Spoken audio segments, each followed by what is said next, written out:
Hi, this is Diane Lovetobake on YouTube. And what we're going to make are cookies, but we're going to make sugar cookies. I think what makes these a little bit different than your average sugar cookie is they're caramel sugar cookies. So we're using brown sugar instead of traditionally there's recipes with granulated sugar, there's recipes with powdered sugar. This one is with brown sugar. So it has that quality and that taste of like a caramel-based cookie. Now, you are going to be using half of butter and half of shortening. So if you don't like shortening, you might not like this recipe. But I believe that the combination between the butter and the shortening, it makes the cookie crisp yet chewy and soft. So it's just a delicious type of cookie, and I wanted to do a video on them. Now, many times we traditionally use a lot of sugar cookie recipes around Christmas time, but it's good all year round. You can put whatever colored jimmies or decorations or frosting, color frostings, depending on whatever holiday it might be. But anyway, let's get started. Now, I no longer put the recipe below my video, and I'm very sorry about that. But I will give you the rundown of all the ingredients, and hopefully clearly enough that if you want to take notes, that you can get the recipe written down.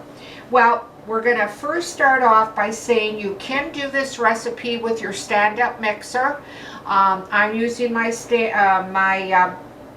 your hand mixer. I'm using my stand-up because it's quick and fast for the video. Start off with 1/2 cup butter. Now, if you don't have butter, you don't like butter, you can use margarine. I've done recipes with both of them, and they're very, very good. They really are. So put in your 1/2 cup of butter, which I'm using today is the butter. I want to grab a spatula real quick here.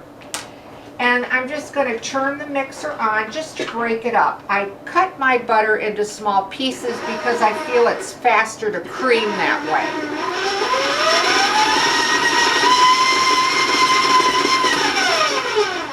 Next, we're going to put 1/2 cup of that solid shortening that I talked about just a few moments ago and cream the butter with the shortening together. And I'm going to warn you about the sound of the mixer.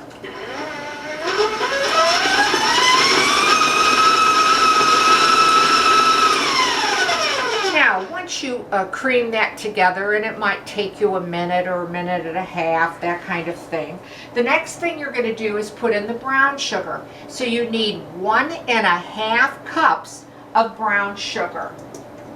And now I'm going to cream the brown sugar with the butter and the shortening.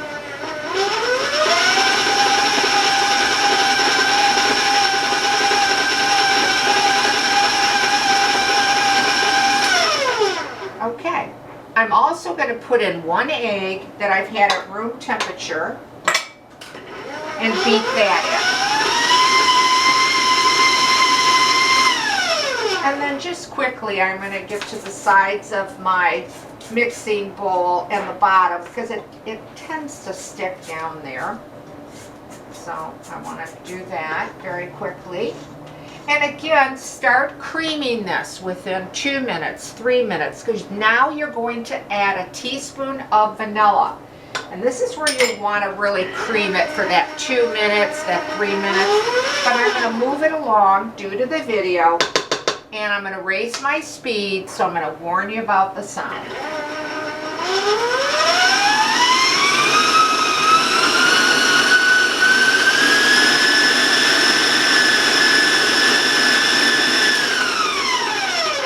Okay, and you're going to beat yours at about medium speed, but I raised mine up. Got to move it along. I don't want to bore you too long in the video. Okay, let's talk about the dry ingredients now that we're going to put in.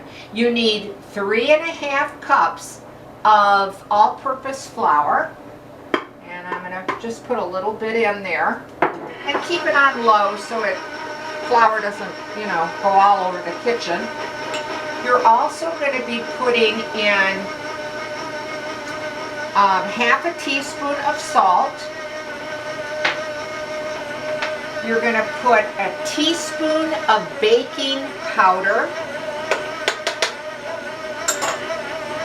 You're going to put a quarter of a teaspoon of baking soda. And I'm just going to turn that on and turn it off real quick. And the last thing we're going to put in is 1/3 cup of evaporated milk. This is the milk that traditionally we're used to using when we make pumpkin pies and things of that nature. If you have a question, or write to me and say, well, can I use regular milk? To tell you the truth, I've never used regular milk with this recipe. I've always used the evaporated. That's 1/3 of a cup. And I'm just going to pour that all in there. And again, I'm just going to stay with this till it becomes a cookie dough. And then I'll keep adding my flour.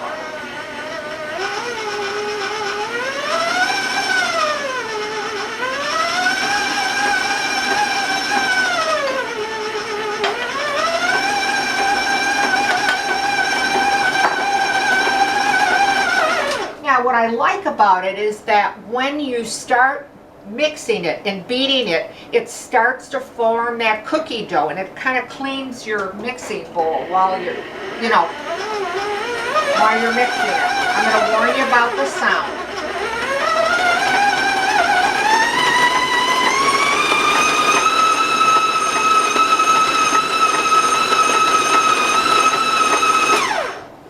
Okay, now I'm going to take my paddle out, take off the excess here, and I'm going to show you what the batter looks like. Now, the hardest thing about these cookies, and I don't think that they're really difficult at all, but once you take this cookie dough out, let me show you the consistency here. It will look like this. Okay, it's not a real sticky dough, and it's not a real heavy or dense dough. You're going to put that in some plastic wrap or wax paper. And what you'll want to do is just to put that all, into your, like a cookie ball. In fact, you can make 2 cookie balls. I'm just going to throw it all into one, because you need to chill this for at least an hour. Okay? I want to get this all out of there. Okay? All right. And then I just, wrap it up. I like to make two balls sometimes, because then I can keep the other one in the refrigerator to keep it nice and chilled. Okay, but at least for 1 hour. Now, I have some to show you that has been chilling, and this is how it will look. It'll actually darken in color a little bit. I don't know if you can see that once you chill it, okay? And I'm going to take a little piece off of this. And you will want to put a little flour on your countertop or your board, not a lot. I'm just going to use a small piece of this with my small little rolling pin for the video. And you'll want to roll it out to about 1/8 of an inch. Okay? You need a cookie pan or sheet. You don't have to grease it or anything like that. You don't have to spray it. If you want to use your parchment paper, feel free. And I'm just going to use just a common round glass. Now this is where it's kind of nice, is because you can use whatever type of cookie cutters that you like. Whether it's for Christmas or, Easter. I'm going to add just a little bit more flour because it was a little difficult picking that up. Don't want too much flour because you don't want the cookies to be, you know, dense. Okay, let's just try one here. Whoops. Okay, do set them about 1 inch apart. All right. Now they will spread, so you know, keep that in mind. All right, let's just put out another one here. Okay, there we go. And then I like to just beat some egg whites and then just brush the tops with the egg white, and then put whatever colored jimmies or sprinkles, whatever you prefer to call them, on the tops. I'm using the white, red, and green. Sorry, a little tongue-tied there. And because I'm making these for Christmas. But again, like I said, you can make these caramel sugar cookies and put, whether it's Easter colored jimmies or Halloween colors and orange and black. So these cookies are made, well, they're good all year round. But today I'm just using, like I said, Christmas colors. Now, you're going to preheat your oven to 400 degrees. And you'll want to bake them anywhere from 5 to 7 minutes. I start checking mine around 4 because you know how all our ovens set up so differently. And you don't want to burn them, and you don't want to make them too dry either.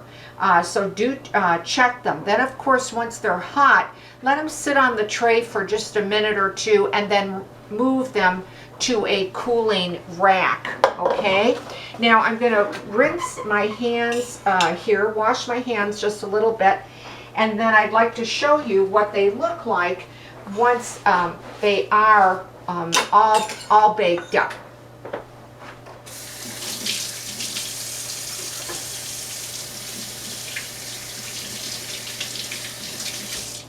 Okay, I like to wash my hands, being I was working with cookie dough with egg in it. Okay, and this is how they turn out.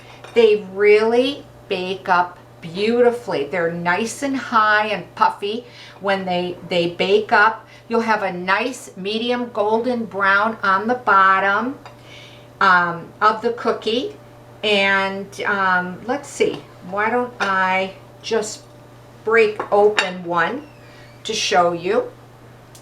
Okay, now, the outside will have a hard finish as well as the top, but when you break into them, they'll have a chewy, almost a chewy, dry quality to them.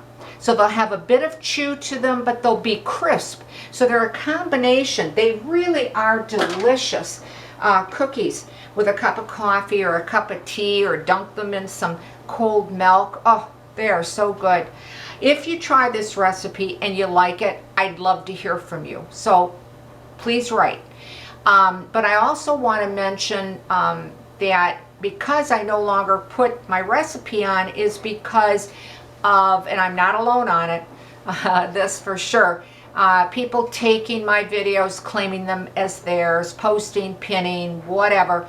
And when you write your questions or you write your comments, it's pretty frustrating because I see it and I can't answer you. So please, if you'd solely watch me on YouTube and write to me on YouTube, I'd really appreciate it, because that's the only place I put my videos on.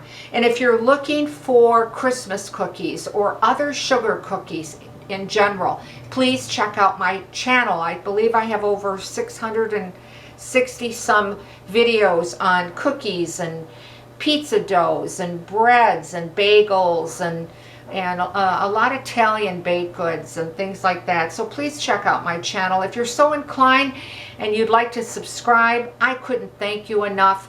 And also, if you would want to give the video a like, thank you very, very much. So there you have it. By the way, depending on the size of how big you make them, I got about 52 cookies out of the recipe. But again, if you make them smaller, you're going to get more. If you make them larger, of course, you're going to get less. So it really, I don't like to quote exact numbers because depending on the size, but they are a great tasting cookie. They'll come out looking very pretty, I think, and really quite professional, really. I think you'd enjoy this recipe if you give it a try. So thank you for watching Diane Lovetobake on YouTube. Stay well, stay safe, and I'll see you soon.